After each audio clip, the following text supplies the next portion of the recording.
Hello, it's Mura Sakiyo Oakami, and yeah, it's been about a year and a half since my last translation. I am so sorry about that. Let's just say, like, a lot has happened in the last year. I am fine, so don't worry. That's absolutely fine. So don't worry about that. But fans would know that in between, like, now and the last translation, one of the videos of one of my translations got deleted. I did try and upload that video again, but unfortunately the file corrupted and that video has been lost to time, unfortunately. I tried to get YouTube to, like, I appealed it because I was like, even though it's about hentai, there's no explicit content, anything in the YouTube video talking about the analysis of the translation process. But it got denied, and there's nothing much you can do when you're a small VTuber. Another thing, you may have also noticed a couple of my manga seems to have disappeared for some of our viewers. Now that's because of, like, if you've heard about, like, the credit card controversy with Visa and all that, in certain regions, some of the manga, two of mine have been blocked. But if you use a VPN, which seem to be quite accessible now, if you use a VPN, put it in Japanese region, you can purchase it fine, no problem. So I thought let you know, like, those manga are still available to purchase. They haven't gone anywhere. It's just their region blocked. Now, with that out of the way, let's talk about the brand new translation that's just come out today. Well, today as of recording this audio. Now, the story of the manga is called, let me just get the English name popped up for you. It's called, It Looks Like the FEMBOY Maid Will Give You Erotic Services. Now, I really like this one. It is a POV story, so it's told from your point of view.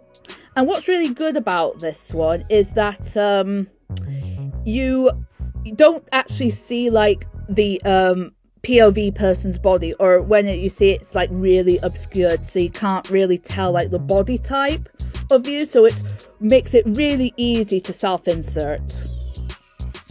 So the story is, you go to a femboy prostitute area, so like a what do we call it, a femboy tea house, quote unquote, and you come across this well, the femboy tea house is a brothel. So you go to this brothel, and then you meet this otokonoko, and, well, the otokonoko femboy, whichever you want to call, and yeah, and you've probably noticed that I've just been showing this one page to describe the story to you. That's because that's the only safe for work page. So, unlike some of my other works, this isn't as story heavy. It's just you having some fun with a cute femboy maid. And sometimes that's all you want at the end of the day. So yeah, so it was quite interesting translating this one because it uses, like, very Japanese honorific language a lot. So if you don't know, Japanese has, like, different tiers of language, like, depending who you're speaking to. So you've got, like, your casual speech, and then you've got your polite speech. So your casual speech, for example, ends with, like, ru or u. Like, if you know about iru, ero verbs, or ichidan, godan verbs, depending which one you go for, they usually end like that. Polite forms end in your deses and masses.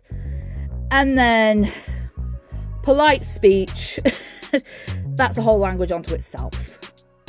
Well, formal speech, polite speech, that's your deses and masses. Formal speech is, like, so it used this manga, this character here, what's her name? Do we actually learn his name?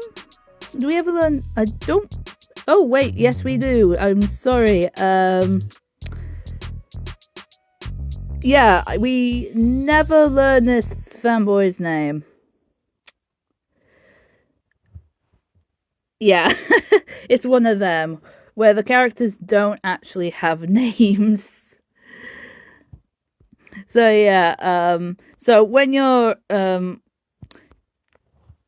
talking to this Otoko, like this Otoko, how he speaks, sorry, how he speaks is well, it's so pretty. You keep thinking it's a girl. Sorry, look at it. He's so cute, so adorable. Anyway, so like when translating his really fun speech, like you want to try and say, like, convey that all the way through the manga, which is really hard to do during a sex scene. So I try to capture it the best I can in certain places, but sometimes it's just like the vulgar version just reads a lot better than trying to make it too formal and all that. But I hope I captured the speech as well as I can. So yeah, it is this manga is by a mangaka called Lifespan 1 Week. So I've had a look at their other works, and Lifespan 1 Week does a lot of POV stuff, and I do plan on doing more in the future with Lifespan 1 Week, because I really enjoyed translating this one.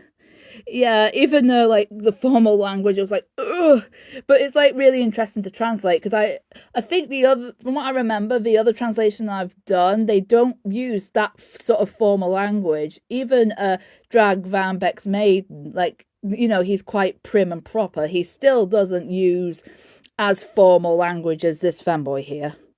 So yeah, that was quite interesting to do. I had a lot of fun with this one. And it's now available for you to purchase. This one, at the time of recording all this, it's not region locked, so you don't need a VPN to buy this one. But if you want to buy the other two here, you'll need a VPN. But apart from that, I think the credit card and debit card or points, like purchase points, like everything goes like that absolutely normally, so you don't need to worry about that. So yeah, sorry about the long hiatus, and hopefully I'm back on the roll again. I mean, I've got some translations in the works, and hopefully we'll have the next one out fairly soon. I haven't got an exact date yet. But yeah, thank you so much for your support so far, and I hope to speak to you again in these vlogs again soon with a new translation. Okay, thank you, bye-bye. Jane, arigato, bye-bye. See you, bye-bye, bye.